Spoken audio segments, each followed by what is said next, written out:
জাহান্নামে কেন অনেক নারী থাকবে জানেন? কারণ তারা শুধু নিজেরা অপরাধ করে না, যারা মুমিন মানুষের নূর তারা কেড়ে নেয়। দ্যাট ইজ ওয়াই তারা জাহান্নামে বেশি থাকবে। মেয়েদেরকে বলছি স্পেশালি, হয়তো এই কথাগুলো মেয়েদের কাছেও যাবে। তাদের এই উদ্ধত মাথাটা আল্লাহর বিধানের সামনে আত্মসমর্পণ করতে চায় না, এই কারণে তারা জাহান্নামে বেশি থাকবে। রাসূল বলেছেন কিয়ামতের আগে মানুষ জেনা করবে, জেনাকে মানুষ জেনা মনে করবে না, মনে করবে এটা অ্যাফেয়ার, ছেলে মেয়ের ক্রাশ। এখন নতুন শব্দ আসে কি, ক্রাশ।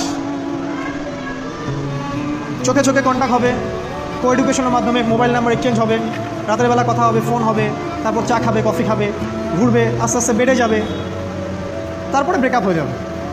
তাদের কাছে সিম্পল, এটা খুব সিম্পল, সিলি ব্যাপার। আর কোরআনের কাছে এটা কি? জিনা। এক কথায় কি? জিনা। জিনায় লিপ্ত থাকা অবস্থায় দোয়া কবুল হয় না, কিন্তু মানুষ যদি এটা থেকে বের হয়ে তওবা করে আল্লাহর জন্যে, তার দোয়া অনেক বড় মানুষের দোয়ার মতো কবুল হয়। ওই তিন বন্ধুর একটা হাদিস আছে না, গুহার মধ্যে চাচাতো বোনকে একা পেয়েও সে ফিরে আসছিল আল্লাহর ভয়ে, আল্লাহ পাক তাকে গুহা থেকে বাঁচায় দিচ্ছেন না? হাদিসটা পড়ে দেখবেন, অনেক বড় হাদিস। জিনা থেকে দূরে থাকলে হৃদয়ে নূর আসবে। আপনি আমি যদি আমাদের চোখকে এই পর্যায়ে নিয়ে যেতে পারি যে কোনো গায়রে মাহরামের দিকে চোখ পড়লে আমরা নামিয়ে নিচ্ছি, তখন আপনি ফিল করবেন আপনার মনের মধ্যে নূর আসছে। এই যে আমি এখন একটা লেকচার দিচ্ছি, আমার খুব ভালো লাগছে, ঠিক রাস্তায় যেতে যেতে যদি আমি 8-10টা মেয়ের দিকে তাকাই, আমার এই নূরটা উঠে যাবে। জাহান্নামে কেন অনেক নারী থাকবে জানেন? কারণ তারা শুধু নিজেরা অপরাধ করে না, হাজারো মুমিন মানুষের নূর তারা কেড়ে নেয়। দ্যাট ইজ ওয়াই তারা জাহান্নামে বেশি থাকবে।